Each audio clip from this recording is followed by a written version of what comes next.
All the smears of mainstream media, they have disinformation and misinformation on there. No, we have the correct objective information. Israel is God. Anyone who criticizes them should be fired and their life should be ruined. You see how objective we are? Okay. Hey guys, on mainstream media, does that apply to any other country? No, shut up. It doesn't apply to any other country, only Israel. It seems like you're a little biased. You're anti-Semite, fire them, okay? So everyone's getting caught. Everyone's getting caught.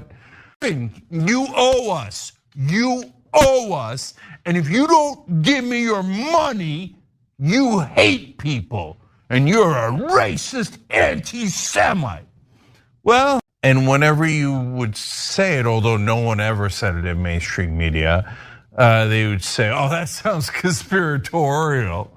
You think just because oil companies gave $1 million to this politician, that's why they voted to give oil companies $35 billion in subsidies? That sounds so crazy and conspiratorial. Everyone's getting caught. Everyone's getting caught. You owe us. You owe us. And if you don't give me your money, you hate people. And you're a racist anti-Semite. Worried that a Palestinian state run by people who only 5 minutes ago were sworn to the destruction of Israel might be a threat. But I can tell you, Jews have no reason to be concerned, none at all. And how do I know? Because Mahmoud Abbas said so over the phone to Anthony Albanese. And if there's one thing we know, it's you can trust the word of Anthony Albanese. Sorry, I mean you can trust the word of Mahmoud Abbas. Abbas promised Elbow he would hold elections, reform the Palestinian Authority, end terrorist stipends, stop teaching children to hate Jews, back a demilitarized Palestine, and renew his acceptance of the Israeli state. It's the Middle Eastern equivalent of a teenager promising to clean his room, stop swearing, do his homework, and never ever borrow the car without asking. And just like the teenager, I'm sure he means every word, until he doesn't. The Albanese government is, of course, thrilled. Albanese may yet have the transcript of his phone call with Mahmoud Abbas bound in leather and stored in the National Archives along other great works of fiction. History, however, has a cruel sense of humour. Didn't Neville Chamberlain boast about having peace in our time when what he actually got was about 11 months before Poland disappeared? But perhaps that's unfair. After all, Abbas said he will end pay-for-slay payments to terrorists. Sure, the payments have been the Palestinian Authority's policy for decades, enshrined in law and celebrated by all Palestinians, but now he's changed his mind, just like that, gone.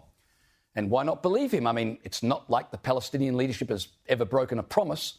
Mahmoud Abbas says he'll also hold free and fair elections, which is wonderful when you consider Mahmoud Abbas is entering the 20th year of his 4-year term. Ending the incitement of hatred is another bold commitment. The Palestinian Authority's education system has for years been producing textbooks where Israel doesn't exist, Jews are portrayed as subhuman, and martyrdom is the career aspiration of choice. But don't worry about any of that. Abbas has assured our PM this time they'll swap bomb-making classes for, ukulele lessons.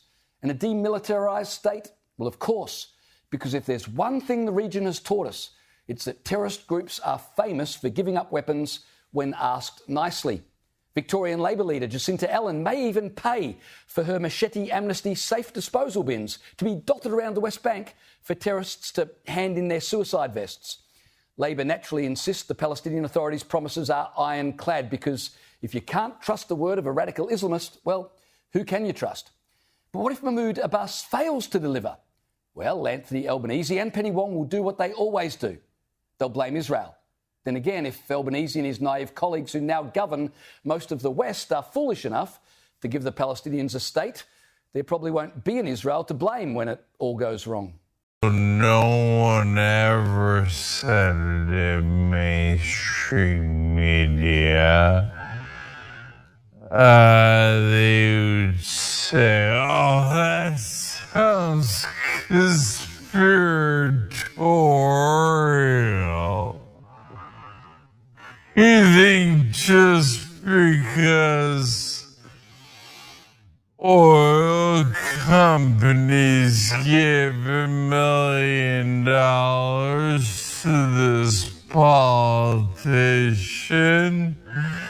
That's why they voted to give oil companies $35 billion in subsidies.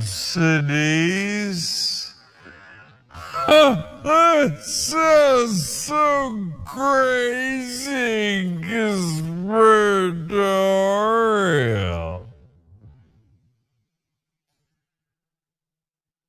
No, that's obvious. Share 'em. Prove your case that our politicians are so honest and wonderful people, etc. But in the past, before online media, which I love it with a passion, okay? And all the smears of mainstream media, they're disinformation and misinformation on there. No, we have the correct objective information. Israel is God. Anyone who criticizes them should be fired and their life should be ruined. You see how objective we are?